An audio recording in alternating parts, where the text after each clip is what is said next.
Allez, comme tous les lundis soirs, petit point sur les classements, et puis les notes aussi des GP. Bon, alors j'ai mis 15 sur 20, un Grand Prix d'Espagne. Très bon cru pour un Grand Prix d'Espagne, c'est un des meilleurs de ces dernières années, franchement, je pense. N'hésitez pas à me dire votre note en commentaire, je vous ajouterai dans la moyenne. Pour l'instant, c'est 14,7. Et les notes canal, 13,6. Ils ont été un peu moins gentils que d'habitude, les gens de canal, les spectateurs. D'ailleurs, on a la note des spectateurs pour Monaco, c'est 12,8.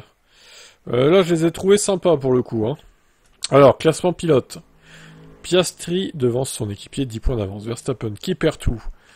Le pilote néerlandais, 49 points de retard, ça fait presque 2 victoires à 0. Ah ouais, il aurait pu mettre 12 points, voire 10 au pire.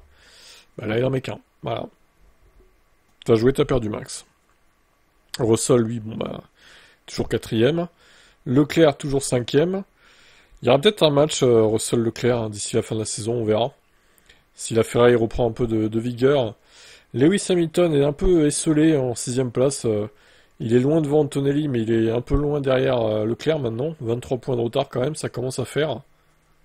En espérant que ça s'améliore pour lui aussi. Bon, Antonelli, il est sur un triple leader catastrophique. Abandon à Imola, dernier à Monaco et abandon à Barcelone. Je crois que là, pour le moral, ça pique. Albon, 0 points marqués en Espagne. Adjar en a mis 6, donc 21 points. Ocon, 20 points. Donc Adjar est le meilleur français maintenant. Hülkenberg est passé 11e. Incroyable, il a plus que doublé son capital de points. Stroll, bon bah, je sais pas quand c'est qu'il va revenir au final. On verra s'il revient au Canada ou pas. Sainz est 13e. Bon, les Williams, ça va être compliqué hein, de scorer régulièrement maintenant, sachant que les autres évoluent et pas eux.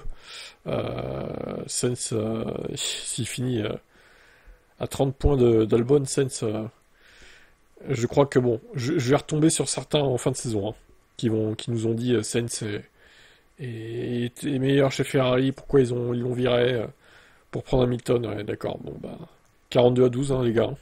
Gasly, il marque 4 points, donc il a 11 points, il se rapproche à 1 point de Sainz. Tsunoda, P15, Bierman devance Lawson. Alonso qui marque enfin ses premiers points. Événement incroyable.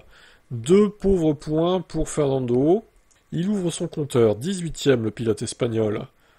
Eh ben non. Alors McLaren, 197 points d'avance sur Ferrari. Eh oui, Ferrari qui est passé deuxième constructeur. Alors Ferrari, ils ont vraiment l'avantage d'avoir 2 pilotes solides qui se crachent jamais, du moins en course. Et bah du coup, enfin bon, si, il y a eu Leclerc à Miami, effectivement. Mais c'était au sprint au final. Et c'était avant la course pour le coup. Mais ils sont plus constants et plus fiables, les Ferrari, même si elles sont un poil moins performantes que les Mercedes.